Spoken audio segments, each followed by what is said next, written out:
بالله من الشيطان الرجيم. بسم الله الرحمن الرحيم. ومن أعرض عن ذكري فإن له معيشة ضنكا، اور جو شخص میری اس نصیحت سے اعراض کرے گا تو اس کے لیے اس کی معیشت تنگ کر دوں گا. وَنَحْشُرُهُ يَوْمَ الْقِيَامَةِ أَعْمَى، اور قیامت کے روز ہم اس کو اندھا کر کے قبر سے اٹھائیں گے. قَالَ رَبِّ لِمَ حَشَرْتَنِي أَعْمَى، وہ تعجب سے کہے گا اے میرے رب، آپ نے مجھے اندھا کر کے کیوں اٹھایا؟ وَقَدْ كُنْتُ بَصِيرًا، حالانکہ میں تو دیکھنے والا تھا، آنکھوں والا تھا. قال كذلك اتتك آیاتنا فنسیتها، ارشاد ہوگا کہ ایسا ہی تیرے پاس ہمارے احکام پہنچے تھے. فنسیها، پھر تو نے ان کو بھلا دیا. وكذلك اليوم تنسى، اور ایسا ہی آج تیرا کچھ خیال نہ کیا جائے گا، تجھے بھلا دیا جائے گا. وَكَذَلِكَ نَجْزِي مَنْ أَسْرَفَ، اور اسی طرح کا بدلہ ہم اس شخص کو دیتے ہیں من اسرف، جو حد سے گزر جائے. وَلَمْ يُؤْمِنْ بِآيَاتِ رَبِّهِ، اور اپنے رب کی آیات پر ایمان نہ لائے. وَلَعَذَابُ الْآخِرَةِ أَشَدُّ وَأَبْقَى، اور البتہ آخرت کا عذاب زیادہ سخت بھی ہے اور زیادہ دیر پا بھی ہے. افلم یہد لہم کم اہلکنا قبلہم من القرون، کیا ان لوگوں کو اب تک اس سے بھی ہدایت نہیں ہوئی کہ ہم نے ان سے پہلے بہت سارے گروہوں کو ہم ہلاک کر چکے. یمشون فی مساکنہم، جو اپنے رہنے کے مقامات میں چلتے پھرتے تھے. ان فی ذلک لآیات لأولی النہی، بے شک اس میں عقل والوں کے لیے بڑی نشانیاں ہیں.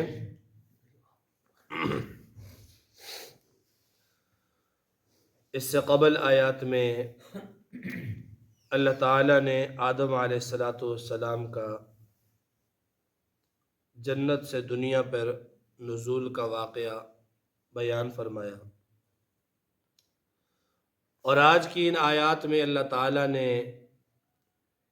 انسان کی دنیاوی اور اخروی پریشانیوں کا ذکر فرمایا اور اس کی وجوہات پر روشنی ڈالی. فرمایا وَمَنْ أَعْرَضَ عَنْ ذِكْرِي فَإِنَّ لَهُ مَعِيشَةً ضَنْكًا. آرزہ اعراض سے ہے. اعراض کا معنی ہوتا ہے منہ پھیر دینا، پیٹھ دکھانا، کسی چیز سے بے رغبتی کا اظہار کرنا، نظر چرا لینا، عمل کے اندر کسی بات کو نہ لانا، اس کو کہتے ہیں اعراض. من اعرض عن ذکری، جس نے میرے ذکر سے اعراض کیا، میرے ذکر سے منہ موڑا، میرے ذکر کی طرف پیٹھ پھیری. فإن له معیشة ضنکا، پس بے شک اس کی معیشت، اس کا گزران، اس کا جینا، اس کی زندگی تنگ کر دی جاتی ہے. ذکر سے مراد یہاں قرآن پاک ہے، یا ذکر سے مراد یہاں جناب نبی مکرم صلی اللہ علیہ وسلم کی ذات ہے. قرآن پاک کے لیے بھی قرآن میں ذکر کا لفظ استعمال ہوا ہے. انا نحن نزلنا الذکر، ہم نے اس ذکر کو اتارا. اور نبی علیہ السلام کے لیے بھی ذکر الرسول، ذکر کا لفظ استعمال ہوا ہے. ذکر کا جو لغوی معنی ہوتا ہے وہ ہوتی ہے نصیحت، اور قرآن نصیحت ہے، اور اسی طرح جناب نبی مکرم صلی اللہ علیہ وسلم کی ذات بابرکات بھی نصیحت ہے. تو اس لیے قرآن پر بھی ذکر کا لفظ بولا گیا، اور جناب نبی مکرم صلی اللہ علیہ وسلم پر بھی ذکر کا لفظ بولا گیا۔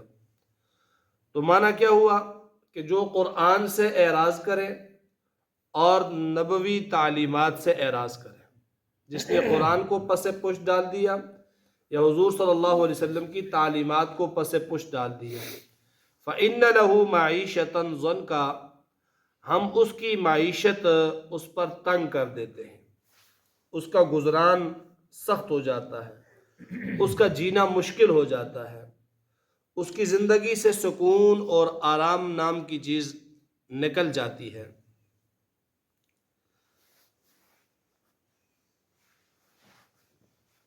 یہاں تو اس آیت میں معیشت کی تنگی کی سزا اس شخص کے لیے سنائی کہ جو ذکر سے اعراض کرے، قرآن سے اعراض کرے، دین سے اعراض کرے، حضور علیہ السلام کی تعلیمات سے اعراض کرے، اس کے لیے معیشت کی تنگی کا یہاں اللہ تعالیٰ نے ذکر فرمایا۔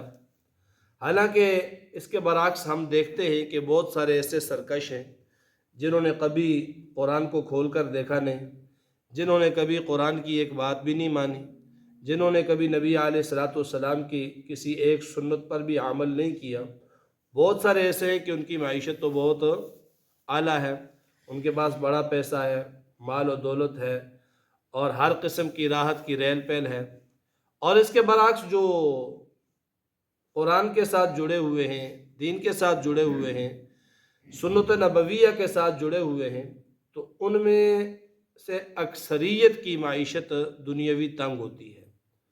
اور خود جناب نبی اکرم صلی اللہ علیہ وسلم کی حیات مبارکہ کو دیکھ لیجئے، حضرات صحابہ کرام کی حیات کو دیکھ لیجئے، اور جتنے بھی نیک لوگ آئے ان کی حیات کو دیکھ لیجئے، تو دیکھنے میں تو حیات ان لوگوں کی زندگی کی معیشت جو ہے وہ تنگ نظر آتی ہے کہ جو دین کے ساتھ بے لوث ہوتے ہیں، جو دین پر چلتے ہیں، جو دین کے ساتھ کھڑے ہوتے ہیں، اور وہ لوگ جو دین سے بیگانہ ہیں وہ تو بڑے امیر ہیں، معیشت ان کی زیادہ ہے۔ حالانکہ قرآن نے یہاں یہ کہا کہ جو ہمارے ذکر سے اعراض کرے تو اس کی معیشت تنگ کر دی جاتی ہے۔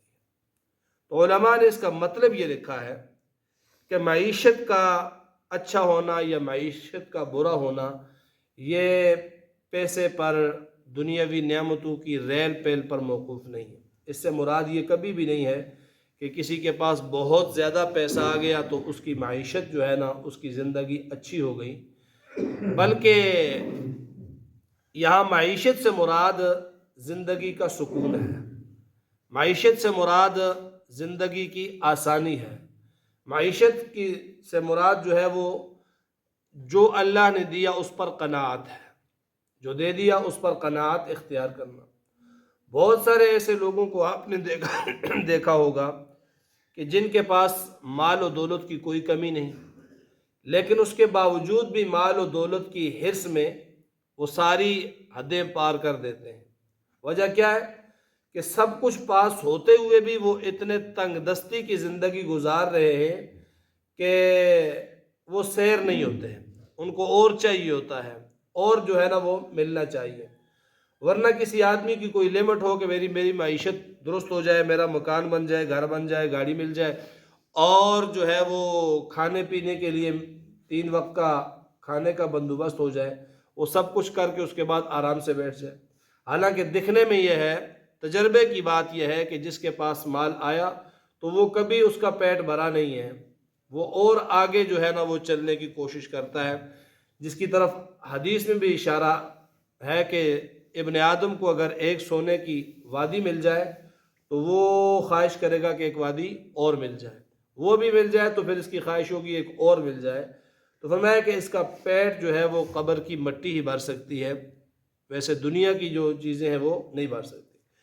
تو یہاں اس معیشت سے مراد یہ ہے کہ معیشت اس کی تنگ ہو جاتی ہے، اس کی زندگی کا سکون ختم ہو جاتا ہے، اس کا جینا مشکل ہو جاتا ہے کہ وہ اسی کے اندر لگا رہتا ہے کہ میرے مال و دولت میں اضافہ ہوتا رہے، بڑھتا رہے، بڑھتا رہے، پھر راتوں کو نیند بھی نہیں آتی، سکون بھی نہیں آتا، وہ خواب آور گولیاں کھا کر سوتا ہے۔ تو معیشت کی تنگی سے مراد، گزران کی تنگی سے مراد یہاں یہ ہے کہ اس میں سے قناعت کی دولت ختم ہو جاتی ہے۔ قناعت کیا ہے؟ جتنا اللہ تعالیٰ نے دیا ہے اس کے اندر گزارا کر کے بہترین زندگی گزار رہا ہے۔ رات کو سوتا ہے تو بڑی مشکل سے صبح کو نماز کے لیے آنکھ کھلتی ہے، کوئی پریشانی کوئی غم نہیں ہوتا، اور ایک بہترین زندگی گزار رہا ہوتا ہے۔ اور معیشت کی تنگی کیا ہے؟ سب کچھ ہوتے ہوئے یا تو اسے ایسی بیماریاں لگ جاتی ہیں کہ اپنی نعمتوں میں سے، اپنے مال و دولت میں سے اپنی مرضی کے مطابق کھا ہی نہیں سکتا۔ شوگر ہو گیا تو کوئی چیز کھا نہیں سکتا، میٹھی چیز۔ بلڈ پریشر ہو گیا تو کوئی اس طرح کی خوراک نہیں کھا سکتا۔ موٹاپا ہو گیا تو پھر بھی اس پر پابندی لگ گئی۔ یعنی سب کچھ ہوتے ہوئے بھی کچھ نہیں کھا سکتا، اور ایسے کئی لوگوں کو ہم نے دیکھا کہ صرف اور صرف ابلی ہوئی چیز پر وہ گزارا کرتے ہیں، باقی کچھ بھی نہیں کھا سکتے، حالانکہ ان کے پاس بہت کچھ ہے۔ تو مراد معیشت کی تنگی سے یہ ہے کہ زندگی کا سکون ختم۔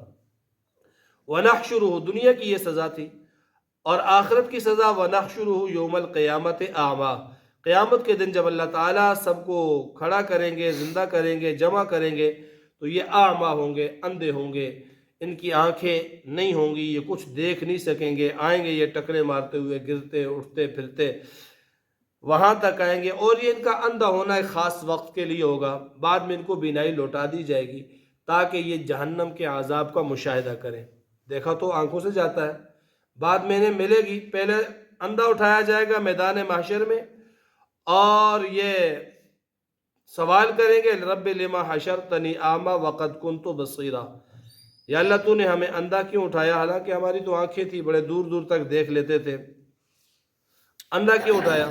تو اللہ فرمائیں گے کہ کذالک اتتک آیاتنا، تیرے پاس ہماری آیات آئی تھی، ہمارے نبی آئے تھے، ہماری تعلیمات آئی تھیں، اور ہمارا دین، ہمارا قرآن آیا تھا، تو فنسیتھا، تو نے زندگی میں اسے بلا دیا تھا۔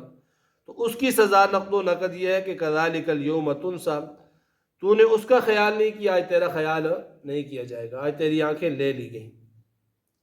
وَكَذَلِكَ نَجْزِي مَنْ أَسْرَفَ، فرمایا اسی طرح ہم بدلہ دیں گے ہر اس شخص کو، سزا دیں گے ہم ہر اس شخص کو، من اسرف، جس نے اسراف کیا، جو حد سے نکلا، وَلَمْ يُؤْمِن بِآيَاتِ رَبِّهِ، اور اپنے رب کی آیتوں پر ایمان نہیں لایا، ان پر عمل نہیں کیا۔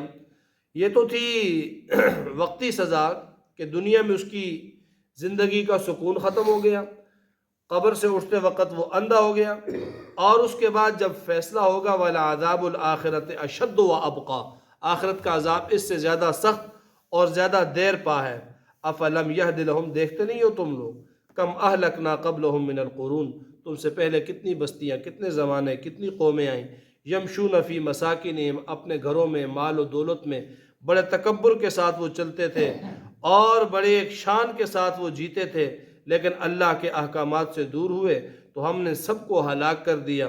ان فی ذالک لآیات لأولی النہیٰ، بے شک ان پہلی قوموں کے اندر عقل مندوں کے لیے بڑی نشانیاں اور بڑے دلائل موجود ہیں۔